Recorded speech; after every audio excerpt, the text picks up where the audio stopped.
Buenas tardes, vamos a iniciar.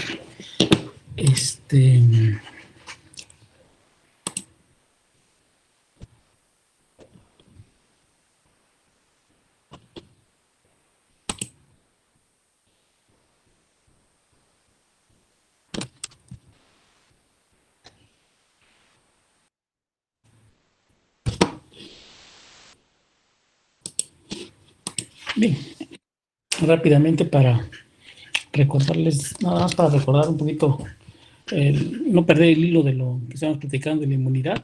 Una vez que comentamos cuáles son los componentes de la inmunidad innata, vamos a hablar sobre los mecanismos que utiliza, que necesita, sobre los mecanismos que se necesitan para poder funcionar este sistema inmunitario, esta inmunidad innata. Bueno, les habíamos comentado que deben existir receptores. Estos receptores se les llama de reconocimiento de patrón. Y existen dos tipos: los que reconocen a los microorganismos, a moléculas que están asociadas a microorganismos patógenos, o aquellos que están asociados a daño celular.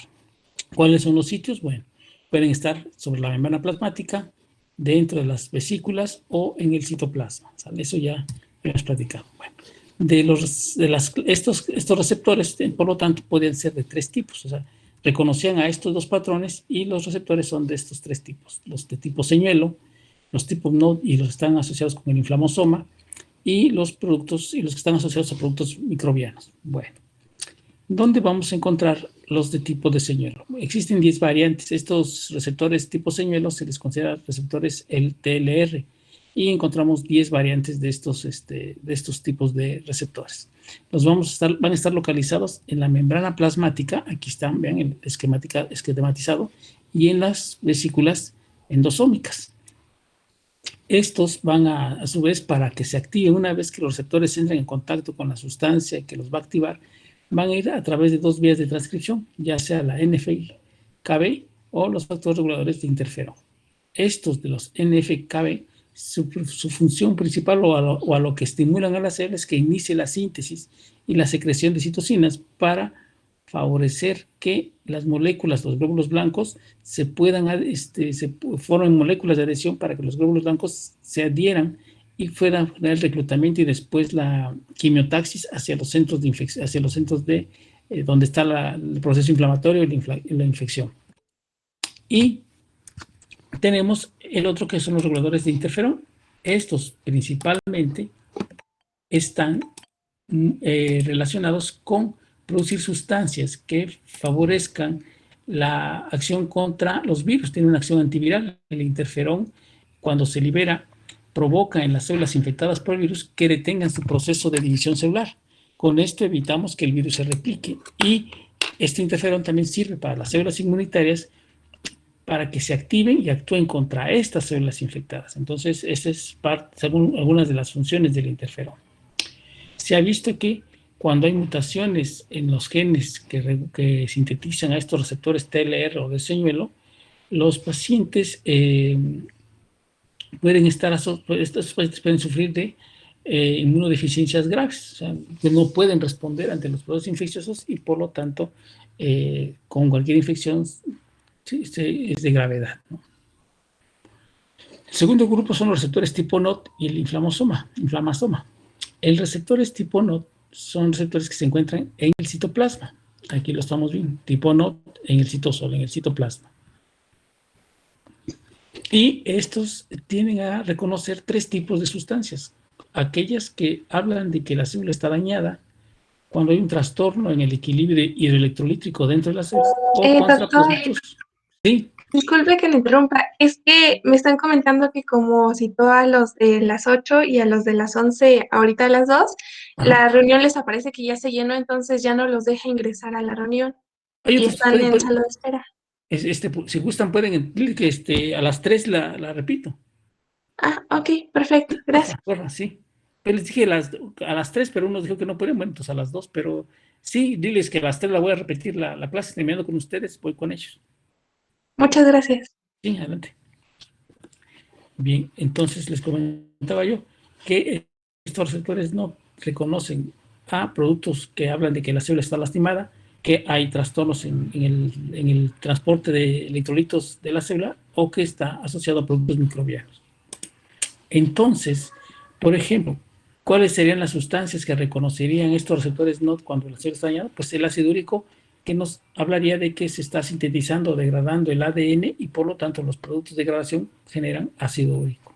O si la mitocondria se lesionó y perdió la permeabilidad de su membrana, pues escapa el ATP, o simplemente si se rompió la mitocondria, el ATP se libera al citoplasma y esto incrementa los niveles y los receptores tipo NOD los van a identificar fácilmente.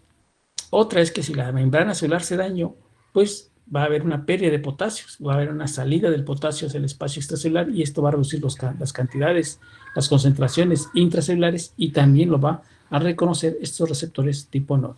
Y ya sea productos microbianos o la bacteria completa, si está dentro del citoplasma, los receptores NOD lo van a reconocer. Bien, ahora, estos receptores tipo NOD se encargan de los procesos inflamatorios. Entonces, ¿qué sucede? Cuando el receptor reconoce la señal, inmediatamente se va a dirigir a un grupo de proteínas que se llama inflamasoma y a través de la activación de la caspasa 1 va a actuar sobre el inflamasoma. Al interactuar la caspasa con el inflamasoma, liberan una citocina que se llama interleucina 1. Y recuerden que cuando hablamos de inflamación, la interleucina era una de las citocinas, una citocina sistémica que tenía múltiples funciones tanto a nivel local como a nivel sistémico del individuo. Nos provocaba anorexia, sueño, pérdida de peso, generaba además migración de los leucocitos, liberación de mediadores químicos. Entonces, con esta bastaba para despertar la respuesta inflamatoria, ¿sabes? Entonces, en estos pacientes, pues, aparte del reclutamiento de leucocitos, también va a inducir indirectamente la fiebre. Se ha visto que cuando hay mutaciones en las proteínas de los receptores NOD, se va a presentar como grupos de enfermedades llamados síndromes autoinflamatorios. ¿Y qué es lo que pasa con estos síndromes autoinflamatorios? Bueno, que las mutaciones de estos receptores que se dan en lo que provoca es que reconoce antígenos propios, tanto linfocitos T o B de estos receptores, provocando que el paciente presente cuadros inflamatorios frecuentes, repetidos, pero contra antígenos propios. Entonces se da una fiebre. ¿Cómo se controla estos procesos? Dándole antagonistas de la interleucina 1. Entonces, si bloqueamos la interleucina 1, este proceso se evita o se apaga. ¿Saben? Bien. Bueno, aquí está esquemáticamente la bacteria, los receptores no lo reconocen, estos inmediatamente activan a la caspasa 1 y esta caspasa 1 entra en contacto con el inflamasoma, liberando la interleucina 1. Se ha visto que, como ellos reconocen estas sustancias de daño a la célula y depósitos extracelulares en excedentes, pues en enfermedades como la acumulación de uratos, en la enfermedad de la gota o la acumulación de lípidos en los pacientes obesos o cristales de colesterol en las paredes de los vasos sanguíneos, pueden generar procesos inflamatorios crónicos que a la larga, por sobre todo en la obesidad, puede generar que se asocie con diabetes mellitus tipo 2 o la lesión que se genera por los depósitos de colesterol en la pared genera una aterosclerosis.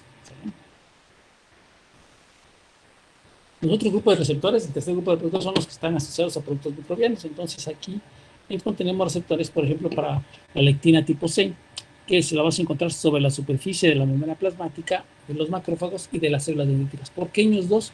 Porque recuerden que son dos células presentadoras de antígeno. Entonces, ¿qué van a detectar? Principalmente azúcares. Por eso es que van a detectar fragmentos, pequeños fragmentos que pueden ser sustancias antigénicas útiles para poder generar estructurar un mecanismo de defensa, ¿no? Entonces son glucanos, puede ser de hongos, de la membrana celular, lo que sea, de bacteria o de micosis o de parásitos, ellos pueden reconocer esos azúcares. ¿Salen? Y tenemos los receptores RIG, que se localizan dentro del citoplasma, en el líquido, en la parte líquida, y lo que detectan son ácidos nucleicos, sobre todo de los virus. Como ellos son parásitos intracelulares, tienen forzosamente que pasar por el citoplasma y ahí pueden ser reconocidos por estos receptores RIG. Luego tenemos los receptores acoplados a la proteína G. Estos también se encuentran sobre la superficie celular. Son abundantes en los neutrófilos y los macrófagos. Y reconocen sobre todo proteínas bacterianas o péptidos bacterianos para generar también una respuesta inmunitaria. ¿Vale? Y los receptores de Vanosa que reconocen azúcares microbianos para que puedan ser señalados y de alguna manera estas proteínas se adhieran a esta bacteria, estas manosas se adhieren a los azúcares de los microbios, favoreciendo la fagocitosis. Bueno, la inmunidad innata nos provoca dos condiciones. Una inflamación a través de citocinas y toda la respuesta inflamatoria con citocinas, mediadores químicos vasoactivos, el reclutamiento de leucocitos, todo el proceso que ya lo platicamos en capítulos anteriores. Y además una defensa antivírica que es a través de la producción de interferones, sobre todo del tipo 1, que van a actuar con las células infectadas por los virus y con las células inmunitarias para mejorar su sensibilidad hacia estos agentes virales. Bueno, entonces la inmunidad adaptativa, bueno, ya, hasta ahí sería inmunidad innata. En relación a la inmunidad adaptativa, aquí lo que estaremos platicando serán cuáles son los mecanismos que tenemos como representantes de la inmunidad adaptativa. Y en este caso tenemos lo que es la inmunidad humoral y la inmunidad mediada por células. La inmunidad humoral va a estar asociada casi siempre con la producción de anticuerpos y por lo tanto con la familia de los linfocitos B.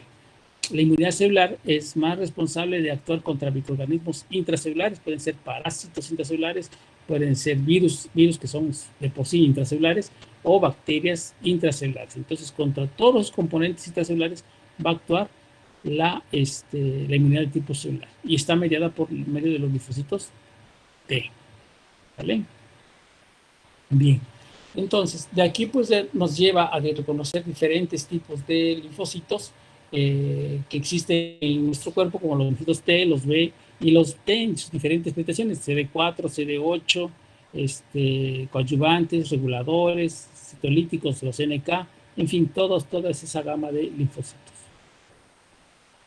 Por lo tanto, los linfocitos, tanto B como T, pueden ser linfocitos vírgenes, son aquellos que nunca han entrado en contacto con ningún antígeno, y aquellos que ya entraron en contacto con algún antígeno, como pueden ser llamadas y convertidas después en células efectoras. Estas, cuando ya estuvieron en contacto con el antígeno, se pueden convertir en células que van a eliminar microbios o, al contrario, son células que van a ser de memoria, que van a conservar la información de ese antígeno y lo van a guardar para la posteridad.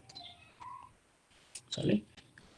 Entonces, el linfocito virgen se activa, se convierte en una célula efectora, y esta puede ser célula de memoria o una célula que va a actuar contra los agentes agresores. ¿Sale? Bueno, ahora, los linfocitos, esto se habla en general, estamos hablando de linfocitos T y B. Los linfocitos pueden generar algo que se llama una diversidad de linfocitos. Y esto está en relación a que cada linfocito tiene la capacidad de reconocer cierta cantidad de antígenos.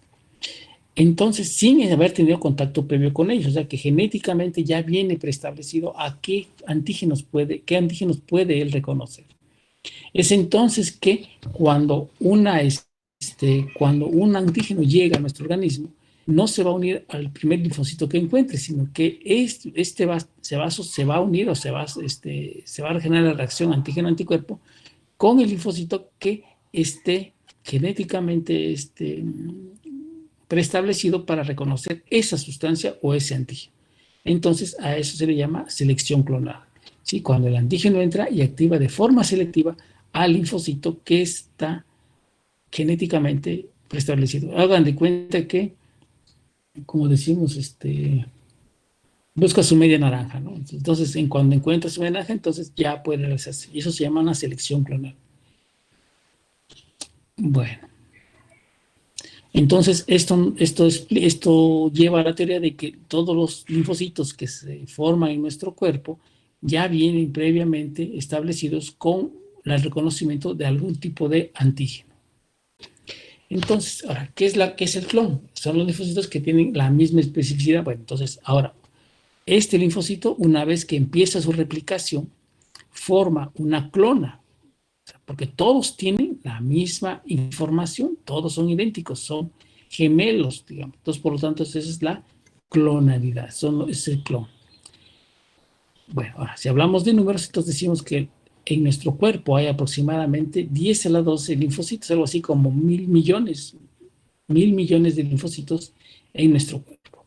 Y que cada uno de esos linfocitos es capaz de reconocer de 10 a la 7 a 10 a la 9 antígenos diferentes. Cada linfocito puede reconocer, en este caso 10 a la 7 con 10 millones de antígenos diferentes o 100 millones de antígenos diferentes. Entonces es una variedad muy, muy grande.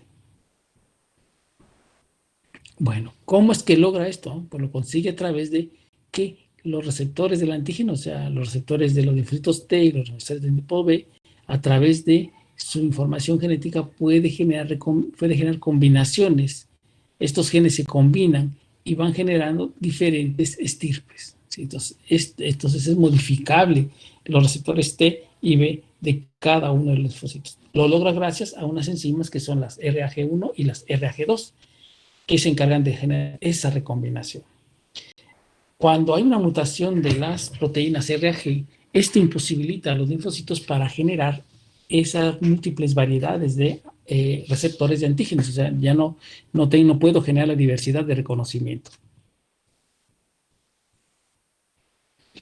Bien, y entonces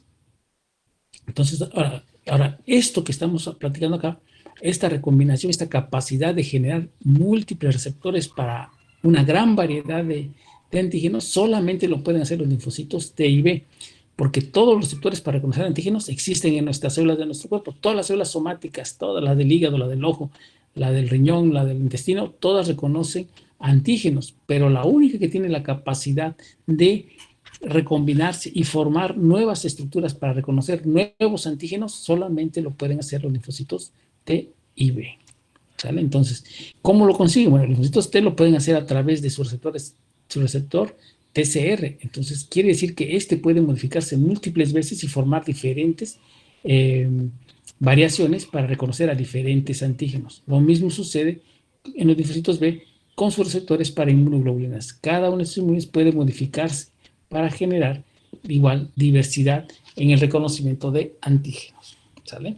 Entonces, como esta célula puede generar una estirpe muy particular de un antígeno en particular, entonces esa es la clonalidad que encontramos. Por eso en los procesos inflamatorios o no neoplásicos, las poblaciones van a ser policlonales. Voy a encontrar muchos linfocitos T con muchos receptores TCR diferentes. Lo mismo me puede pasar con los linfocitos B y sus múltiples inmunoglobulinas, y cada una es diferente. Eso lo vamos a encontrar en los procesos inflamatorios o no neoplásicos. Pero cuando hablamos de tumores linfoides, como los linfomas, a veces las leucemias, que también tienen que ver con estirpes linfoides, aquí podemos ver que a veces solamente una línea de linfocitos se modificó genéticamente, presentó una mutación, una translocación, una deleción, una pérdida, algo tuvo, y esto generó la formación de este tumor linfoide, y solamente va a haber una sola clona, un solo antígeno que va a predominar en todas esas poblaciones de linfocitos T o B. Por eso es que se dice que los tumores de tejidos linfoides siempre es monoclonal, y cuando hablamos de un proceso inflamatorio va a ser policlonal. ¿Sale? Bueno. Bien, entonces, esta es la primera parte. Bien, ahora vamos a platicar cuáles son las células que intervienen en el sistema inmunitario del sistema adaptativo. Y entonces, aquí lo que vamos a encontrar o conocer es que la relación entre los linfocitos T y B es muy estrecha y genera una red compleja de mecanismos de activación entre ellas, y también mecanismos de regulación hacia la inhibición. Entonces, esa red, esa maraña que se forma entre la interacción de los linfocitos T y B y sus variantes es lo que vamos a platicar en los próximos días. Bueno. Entonces, los linfocitos por lo general se encuentran en unos órganos centrales, y cuando ya maduran salen al torrente circulatorio, y algunos se encargan algunos están viajando en torrente circulatorio, pero la gran mayoría se van a depositar sobre las mucosas. Entonces, entre las células de sistema inmunitario más importantes tenemos a los linfocitos, que sean T y B, a las células dendríticas y al macrófago como una de las primeras células del sistema inmunitario, y sobre todo con una alta capacidad fagocítica. Bueno, algunas otras células del sistema inmunitario pues son linfocitos citolíticos naturales, los NK, y las células linfoides innatas, las cuales, les digo, producen inmunoglobulinas que serían genéricas, que actúan contra cualquier agente agresor. Simplemente basta que entren en contacto con ellas.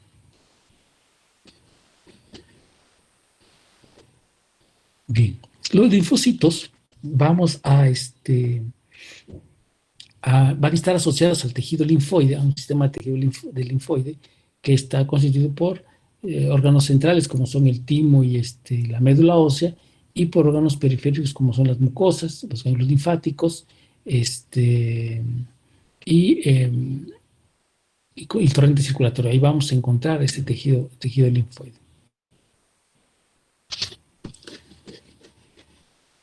Y luego y una vez que ya se crean estos linfocitos, los podemos considerar en linfocitos vírgenes y en células activadas. Las vírgenes no han entrado nunca en contacto con un antígeno, y activadas aquellas que ya entraron en contacto con algún antígeno, y su capacidad generó para que se diferenciaran en una célula efectora, una célula que va a actuar directamente sobre esos antígenos a los que ya reconoció, ¿sí? Y las células de memoria quiere decir que, aunque recibió la información, formó la célula que correspondía, pero se queda con esta información por si en algún momento volviéramos a ser reinfectados por este microorganismo. Esto de la diversidad que les habíamos platicado, ¿no? Ya. Bien. Entonces, ahora, ¿qué pasa con los linfocitos T? Los linfocitos T se originan en el timo.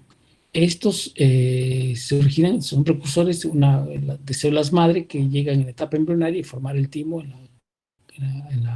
en la caja torácica, y allí ellos van a presentar un cambio una diferenciación y una estimulación muy particular que le va a dar las propiedades para realizar lo que nosotros consideramos una inmunidad de tipo celular. Los linfocitos T, por lo general, en sangre se encuentran circulando en un 60 a un 70% de todos los linfocitos que ustedes encuentren en sangre corresponden a linfocitos T. Y el resto se encuentra localizado en los órganos linfoides periféricos, como son el ganglio linfático y las mucosas. En el vaso también lo vamos a encontrar. Si hablamos, por ejemplo, en qué sitio, bueno, lo voy a hacer más adelante, pero por ejemplo, si dijéramos en el ganglio linfático, ¿dónde se encuentran los linfocitos T? Pues se encuentran en la paracorteza. Okay, ¿dónde se encuentra en el vaso? En el vaso se encuentran en la sustancia blanca, en los ¿cómo se llama? En los corpúsculos de Malpighi. Ahí van a estar localizados los linfocitos T. Entonces, se distribuyen en todo el organismo.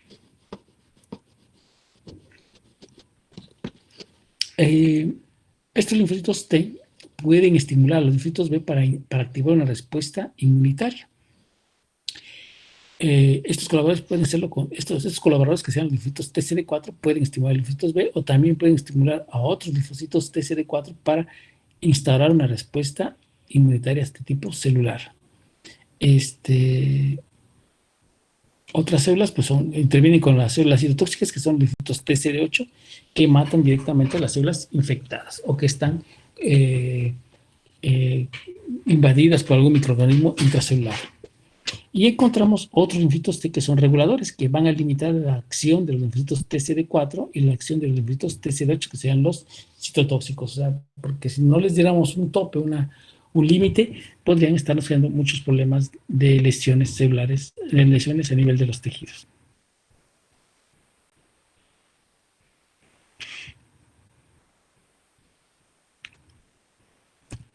Bueno, ahora, los linfocitos T tienen un receptor, y ese receptor se llama receptor de células T, que sería el TCR. ¿Cómo está formado? Bueno, vamos a encontrar un heterodímero formado por unas proteínas alfa y beta unidos por un ion, por un enlace sulfuro. Y después vamos a encontrar un grupo de proteínas que son alrededor de 6 y que corresponden a proteínas que van a formar la CD3, que es una proteína de superficie del linfocito, y unas cadenas sigma. Además, ven el heterodímero, ¿no? Esto le va a permitir que pueda solamente reconocer solamente los complejos de histocompatibilidad tipo 2, nada más, a través de estos heterodímeros alfa y beta. ¿Sale? Entonces, es la forma en cómo lo va a hacer. Entonces, ahora, como les decía yo, tienen otras 6 cadenas que están formadas por proteínas tetas y gamma, que sigma y teta, que le van a permitir formar las proteínas que van CD3 y y la proteína sigma, ¿no? Sigma, que es la que va a estar estructurando parte del complejo del receptor de antígenos de células T.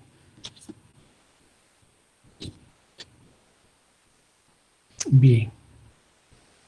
Esta molécula es lo que corresponde casi a la totalidad de los linfocitos T. Podemos encontrar otros linfocitos que van a tener otras cadenas polipeptídicas como la gamma y la teta, que son en menor cantidad, que tienen a reconocer pequeños lípidos o pequeñas moléculas, o sea, tienen una acción sobre ciertas moléculas lipídicas o pequeñas, y no necesitan que se les muestre el complejo de histocompatibilidad tipo 2. Estos linfocitos T se les va a llamar así, gamma, teta, se guardan en la piel y en las mucosas digestivas y urogenital. Se considera que son células centinela, aún no se sabe cuáles son sus funciones en particular, pero abundan mucho sobre las mucosas epiteliales. Ahí vamos a encontrar estos linfocitos T con receptor TCR gamma beta. Otro grupo de linfocitos T son los linfocitos T NK, una variante de los NK, eso no tiene nada que ver con los NK actuales.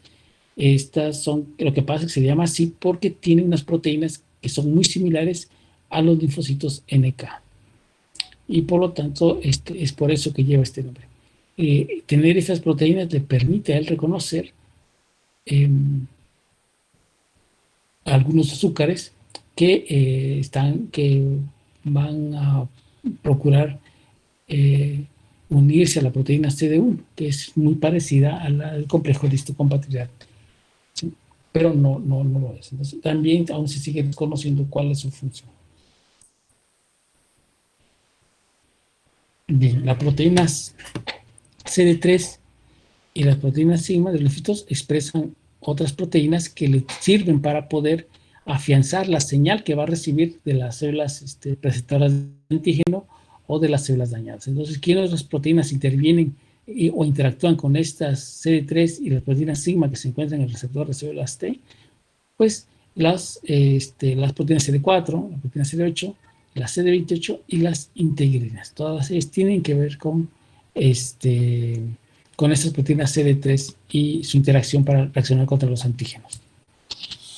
Bueno, los linfocitos T se dividen en dos subpoblaciones que son muy conocidas, el CD8 y el CD4. Estos subgrupos tienen en el heterodímero alfa y beta, o sea, tienen esta proteína, tienen alfa y beta. Cuando yo les hablaba de la gamma teta, lo que cambiaron son estas proteínas del heterodímero. ¿Sale? Bien. Entonces, para que estas funcionen, las CD3 y las proteínas sigma requieren que estén interaccionando la CD4 y las linfocitos CD4, linfocitos CD8 y las moléculas que vienen integradas en estos mismos receptores como el CD28 y las integrinas. Ahora, se dice que el 30% de los linfocitos CD8 se encuentran, maduros son CD8 y el 60% son linfocitos de CD4 maduros. Los CD8, por ejemplo, son cytolíticos, quiere decir que destruyen a las células de forma directa y, sobre todo, aquellas células que están albergando en el interior a virus o parásitos intracelulares. En cambio, los linfocitos TCD4 son más que todo linfocitos que favorecen la cooperación con otros linfocitos, como pueden ser los linfocitos B, o ellos mismos, como el linfocito CD4, tienen varias poblaciones de otras variantes de linfocito CD4 que podrían encargarse de la respuesta de tipo de forma directa, o sea, que pueden regularla, ¿no? Y que pueden interaccionar con linfocitos B o con los macrófagos para facilitar la fagocitosis.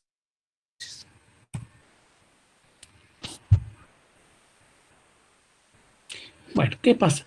Los linfocitos CD4 tienden a unirse al complejo de histocompatibilidad tipo 2, y el complejo de histocompatibilidad tipo 2, recuerden que está en las células presentadoras de antígeno. Entonces, el CD4 se entiende más fácilmente como una célula presentadora de antígeno. En cambio, el linfocito CD8 interacciona con las moléculas de histocompatibilidad clase 1, y estas se encuentran en todas las células somáticas: la piel, el aparato digestivo, respiratorio, hígado, vaso, páncreas, lengua, lo que ustedes quieran. Ahí vamos a encontrar el CD1, y por lo tanto el CD8 va a ir directamente sobre las células somáticas de nuestro cuerpo. Esto es lo mismo que dice la diapositiva, ¿eh? Y bueno, y ya casi para terminar, estos linfocitos TCD4, para que, aunque reciban la señal del antígeno, aunque entren en contacto con el antígeno, requieren de señales accesorias para poder activarse. Entonces, para eso utilizamos a las proteínas de las integrinas y a las CD8. Las integrinas, sobre todo, favorecen la unión del linfocito T con las células presentadoras de antígeno, o sea, generan un segundo amarre para que se encuentren más cómodas. Y el CD28 ayuda al linfocito a reconocer las señales adicionales o la señal secundaria que te da la célula presentadora de antígeno. Entonces dice, mira, dice la célula presentadora de antígeno, te traje el agente agresor. Ah, bueno, el linfocito TCD4 lo ve, lo reconoce, sí, está muy bien, es este. Pero para que pueda generar una copia o pueda generar, decidir hacia dónde va a dirigir la respuesta inmunitaria, necesita forzosamente que tenga una segunda señal, que sería a través del CD28. ¿Sale?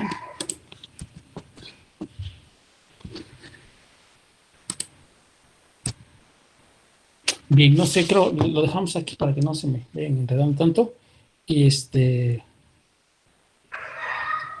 ¿cómo se llama?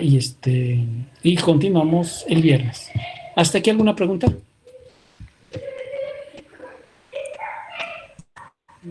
No, doctor. No, doctor. Bueno, como ya la grabé ahorita, ya se va. No.